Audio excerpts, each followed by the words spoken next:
9ஆம் வகுப்பு கணிதம் பயிற்சி 8.1 1வது கணக்கு. ஒரு இடத்தின் ஒரு வார குளிர்கால வெப்பநிலை 26 டிகிரி செல்சியஸ், 24, 28, 31, 30, 26, 24 டிகிரி செல்சியஸ் என கண்டறியப்பட்டது. அந்த இடத்தின் அவ்வாரத்திற்கான சராசரி வெப்பநிலையை காண்க அப்படின்னு கேட்டிருக்கு.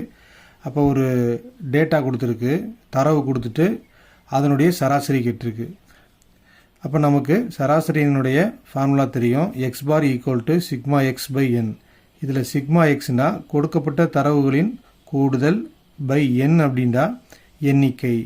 அப்போ கொடுக்கப்பட்ட தரவுகளை அப்படி எழுதிக்கணும். எழுதி அனைத்து தரவையும் நம்ம கூட்டணும்.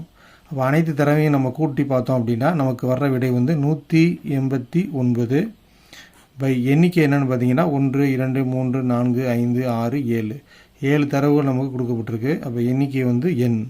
அப்போ எண் 7. இப்போ இது ரெண்டையும் நம்ம வகுக்க போகிறோம். 7 7 1 அடங்காது, இந்த 8ஐயும் சேர்த்துக்குங்க. சேர்த்தா 18. 7 7 14. அப்போ 14 போக மீதம் 4 இருக்குது. அப்போ 4 இந்த 9க்கு முன்னாடி சேர்த்துக்கிட்டால் 49. அப்போ 49 வரத்துட்டையும் 7 எப்படி சொல்லுங்கள். 7 7 49. அப்போ நமக்கு வர்ற ஆன்சர் 27. அப்போ சராசரி x bar equal to 27 degree Celsius. நம்ம இந்த மாதிரியும் வகுத்து பார்த்து விடையை சொல்லலாம். இந்த மாதிரி வகுத்தாலும் விடை 27 தான். அடுத்து 2வது கணக்கு. ஒரு குடும்பத்தில் உள்ள 4 நபர்களின் எடைகளின் சராசரி 60 கிலோகிராம். அவர்களில் 3 எடைகள் 56 கிலோகிராம், 68 கிலோகிராம் மற்றும் 72 கிலோகிராம் எனில் 4ஆம் அவரின் எடையை காண்க அப்படின்னு கேட்டிருக்கு. அப்போ நமக்கு சராசரிக்கான ஃபார்முலா தெரியும். அதை முதல்ல எழுதிக்கணும். இங்கு என்னென்ன கொடுத்துருக்கு அப்படின்னா சராசரி கொடுத்தாச்சு. சராசரி எக்ஸ் பார்னு சொல்லுவோம். அப்போ எக்ஸ் பார் 60 கொடுத்தாச்சு. அடுத்து எண்ணிக்கை 4 நம்பர்கள்னு கொடுத்துருக்கு. அப்போ எண்ணிக்கை n = 4.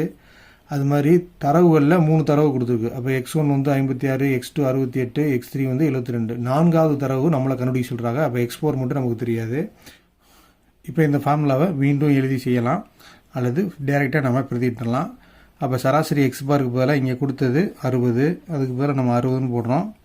Equal to sigma X அப்படின்னா கொடுக்கப்பட்ட தரவுகளின் கூடுதல். அப்போ இங்கே 3 தரவு கொடுத்துருக்கு. 3 தரவையும் அப்படியே எழுதிக்க போகிறோம். 56 + 68 + 72. 4வது தரவு கொடுக்கல, அதுக்கு பதிலாக x4 அப்படின்னு வச்சுக்கிறோம். இதைத்தான் நம்ம கண்டுபிடிக்க போகிறோம். பை இப்போ என்னடா தெரியும் எண்ணிக்கை 1 2 3 4 மொத்தம் 4 தரவு. அப்போ பை 4. இந்த வகுத்தில் உள்ள 4 இந்த சைடு வந்துடலாம், பெருக்கலாம் மாறிடும். அப்போ 60 × 4 ஈக்குவல் டு இந்த 3 எண்ணையும் கூட்டிக்கலாம். இந்த 3 தரவுகளையும் கூட்டினா நமக்கு கிடைக்கிறது 196 + x4. இப்போ 60ஐயும் 4ஐயும் பெருக்கலாம்.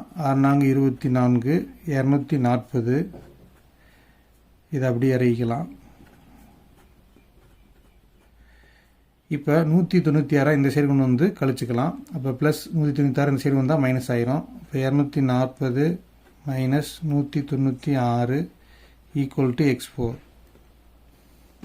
இதை நம்ம கழிச்சிட்டோம்னா நமக்கு கிடைக்கிறது 44. இதை நம்ம ரிவர்ஸ் பண்ணிக்கலாம். x4 equal to 44. இதுதான் 4ஆம் அவரின் எடை. அப்போ எடை எப்படி சொல்லுவோம்? கிலோகிராம்.